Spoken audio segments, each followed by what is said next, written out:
Çox şirindir, Allah saxlasın. Amma deyəsən atasına oxşayır. Git kızım, git oyna. Çok sağ olun. O benim himayemde olan kızımdır. Himayənizdə o necə olur?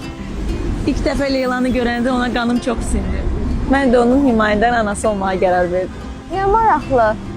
Görürsən mən də himayədar ana ola bilərəm, amma ailəli deyiləm. Artıq himayədar ailə olmaq çox sadədir.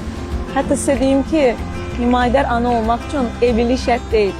Yenilənmiş qanunvericiliyə görə evli şəxslər 25, subay şəxslər isə 30 yaşı olduqdan sonra himayədar ailə ola bilərlər.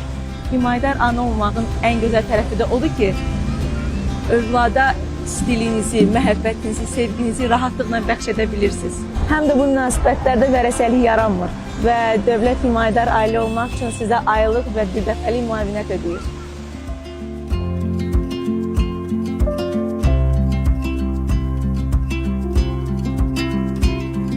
Hər zaman sevirəm demək istəyirsənsə, sən də himayədar ailə ol. Daha ətraflı 142